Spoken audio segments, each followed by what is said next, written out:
friends, welcome back to my new video. So today we will learn to make a lesson plan on the topic of Mahatma Gandhi in history. So let's get started. First of all, हमें क्या mention करना है? दिनांक, विषय, प्रकरण, कक्षा, चक्र, अवधि. ठीक है, ये सारी चीजें हमें मेंशन करनी है. विषय जो भी आपका पेडागॉजी सब्जेक्ट है वो आपको यहाँ पर लिखना है.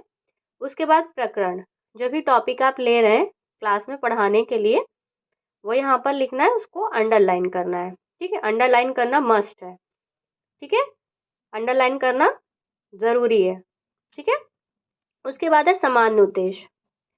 सामान्य उद्देश्य जो आपके होंगे वो विषय से संबंधित होंगे, यानी कि जो भी क्लास में आप सब्जेक्ट पढ़ाने के लिए जा रहे हैं उस सब्जेक्ट को पढ़ाने से, ठीक है, आपका क्या मतलब पढ़ाने का क्या एक उद्देश्य है. बच्चे का फॉर एग्जाम्पल जैसे आप बच्चे का मानसिक विकास करना चाहते हैं, ठीक है, या फिर बच्चे के अंदर इतिहास विषय से संबंधित रुचि जागृत करना चाहते हैं कि बच्चा उस सब्जेक्ट को पढ़ने में इंटरेस्ट ले. ठीक है, या बच्चे के अंदर देश प्रेम की भावना विकसित करना चाहते हैं. तो इस तरीके के उद्देश्यों को आपको यहाँ पर लिखना है जो कि आपका विषय से संबंधित होना चाहिए. नेक्स्ट है विशिष्ट उद्देश्य. विशिष्ट उद्देश्य को 3 पार्ट में डिवाइड किया गया है: ज्ञानात्मक उद्देश्य, भावात्मक उद्देश्य एंड क्रियात्मक उद्देश्य. ठीक है, तो जो विशिष्ट उद्देश्य लिखे जाएंगे वो प्रकरण से संबंधित होने चाहिए, यानी कि जो भी टॉपिक आपने क्लास में ले रखा है पढ़ाने के लिए उस टॉपिक से रिलेटेड आपको यहाँ पर विशिष्ट उद्देश्य लिखने हैं. ठीक है, तो यहाँ पर सबसे पहले क्या है कि बच्चा उस विषय को पढ़ने में रुचि लेगा. ठीक है, उसके बारे में समझ रहा है या उस विषय को जान रहा है या बोध कर रहा है, उसका प्रत्यय स्मरण कर रहा है. इस तरीके के वर्ड्स का यूज आप यहाँ पर करेंगे. ठीक है. उसके बाद भावात्मक उद्देश्य. भावात्मक उद्देश्य में बच्चा क्या कर रहा है कि जो भी टॉपिक आपने क्लास में बच्चे को पढ़ाने के लिए लिया है, बच्चा उस टॉपिक को समझ चुका है. अब उस टॉपिक के बारे में वो दूसरों को बताने में सक्षम है. ठीक है. क्रियात्मक उद्देश्य में यानी कि उस टॉपिक को उसने समझा, दूसरे को भी वो समझा सकता है, पर उसने कौन सी शिक्षा प्राप्त की है और उसे किस तरीके से अपने जीवन में प्रयोग कर रहा है उससे संबंधित आपको यहाँ पर लिखना है. नेक्स्ट शिक्षण सामग्री, जो भी आपके टीचिंग एड्स हैं. ठीक है, एक चीज़ याद रखिएगा, जब आप टीचिंग करते हैं क्लास में तो आपको मॉडल, चार्ट पेपर, इस तरीके की चीज़ों का यूज़ करना है. इससे आपकी जो टीचिंग होती है वो अट्रैक्टिव हो जाती है. पूर्व ज्ञान. अब जो भी टॉपिक हमने क्लास में पढ़ाने के लिए लिया है उससे रिलेटेड हम बच्चे से कुछ क्वेश्चंस पूछते हैं, जिसे हम प्रस्तावना प्रश्न बोलते हैं या इंट्रोडक्टरी क्वेश्चंस बोलते हैं. ठीक है, तो बच्चे को क्या है कि उस टॉपिक के बारे में एग्जैक्टली नॉलेज तो नहीं है बट पहले से सामान्य जानकारी है, तो इससे रिलेटेड हमें यहाँ पर लिखना है. अब बात करते हैं प्रस्तावना प्रश्न की, यानी कि इंट्रोडक्टरी क्वेश्चंस.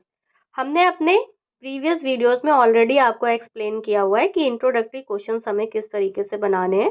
ठीक है, इन क्वेश्चंस में एक कनेक्टिविटी होनी चाहिए, तभी आपके इंट्रोडक्टरी क्वेश्चन सही होंगे. जैसे हमने जब पहला क्वेश्चन पूछा, बच्चा उसका आंसर देगा, आंसर से ही फिर हमने नेक्स्ट क्वेश्चन को बनाया, फिर उसका जो आंसर आएगा उसी आंसर से फिर हमें नेक्स्ट क्वेश्चन बनाना है. तो इस तरीके से 4-5 क्वेश्चन हमें बनाने हैं. ठीक है, जो लास्ट क्वेश्चन होगा वो थोड़ा सा हार्ड पूछना है हमें, ताकि बच्चा उसका आंसर ना दे पाए, और वही हमारा टॉपिक होना चाहिए.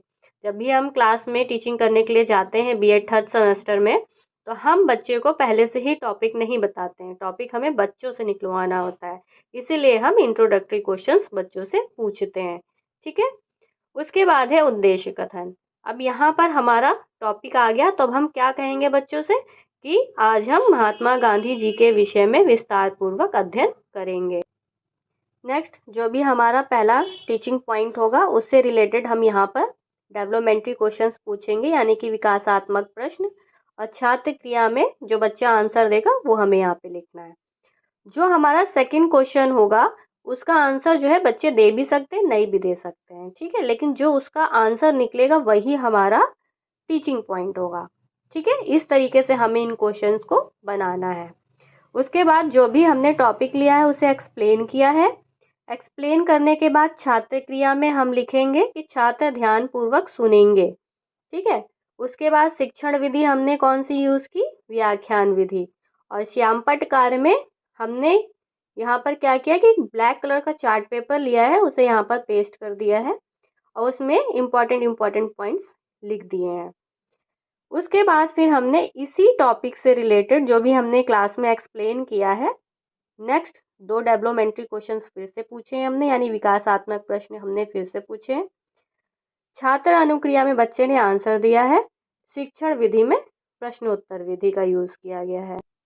उसके बाद हमने जो भी हमारा सेकंड टीचिंग पॉइंट था उसे हमने यहाँ पर एक्सप्लेन किया है। छात्र अनुक्रिया में छात्र ध्यानपूर्वक सुनेंगे। शिक्षण विधि, व्याख्यान विधि एंड श्यामपट्ट कारक यहाँ पर हमने पेस्ट कर दिया है। उसके बाद फिर जो हमने एक्सप्लेन किया क्लास में, उसी से रिलेटेड अगेन हमने 2 क्वेश्चन पूछे हैं। ठीक है, फिर छात्र अनुक्रिया में बच्चे ने आंसर दिया है। शिक्षण विधि, प्रश्नोत्तर विधि। जो हमारा सेकंड क्वेश्चन होगा वो हमारा नेक्स्ट टीचिंग पॉइंट होना चाहिए। नेक्स्ट हमारा जो थर्ड टीचिंग पॉइंट था हमने उसे एक्सप्लेन किया है। छात्र अनुक्रिया में छात्र ध्यानपूर्वक सुनेंगे। शिक्षण विधि, व्याख्यान विधि और श्यामपट्ट कारक। ठीक है, अब हमने यहाँ पर क्या किया है कि हमने 3 टीचिंग पॉइंट लिए हैं। ठीक है, तो आपके टीचर जैसे भी आपको रिकमेंड करते हैं कि आपको 3 टीचिंग पॉइंट लेने हैं, 4 लेने हैं, तो आप उसी अकॉर्डिंग लीजिएगा। ठीक है, अब हमारी जब टीचिंग कंप्लीट हो जाती है तो एंड में हम बोधात्मक प्रश्न पूछते हैं, 2, 3, 4 जो भी आप पूछना चाहें। ठीक है, ये 1 वर्ड होने चाहिए, लेंथी नहीं होने चाहिए कि बच्चा इजीली आंसर दे सके, क्योंकि ये हम इसलिए पूछते हैं ताकि हमें ये पता चल सके कि बच्चे को कितना समझ में आया है।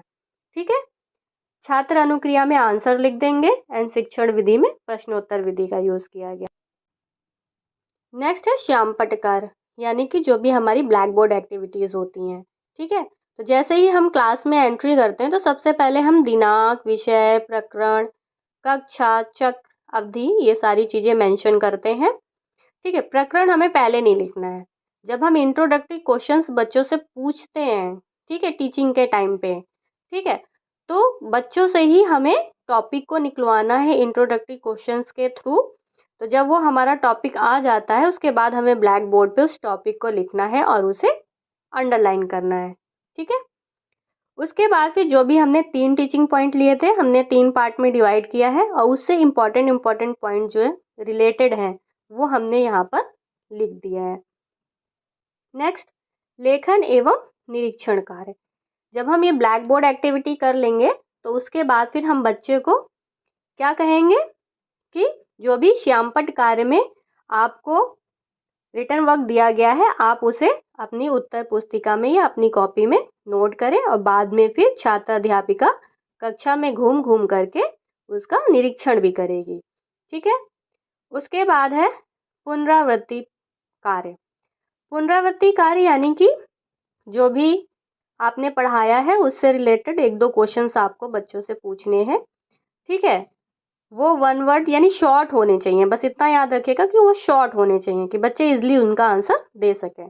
जैसे फिल इन द ब्लैंक्स हो गया, 1 वर्ड हो गया, मैच द फॉलोइंग हो गया, टिक द करेक्ट ऑप्शंस हो गए, ऑब्जेक्टिव टाइप क्वेश्चंस हो गए। इस टाइप के क्वेश्चंस आप पूछ सकते हैं। ठीक है, और एंड में आपको गृह कार्य यानी कि होमवर्क देना है। ठीक है, तो जो सेंटेंस आप यहाँ पर लिखेंगे वो प्रेजेंट टेंस में होना चाहिए। ठीक है, I think you must have understood how we have to make the lesson plan. So please like and subscribe my YouTube channel. Thanks for watching. Bye bye.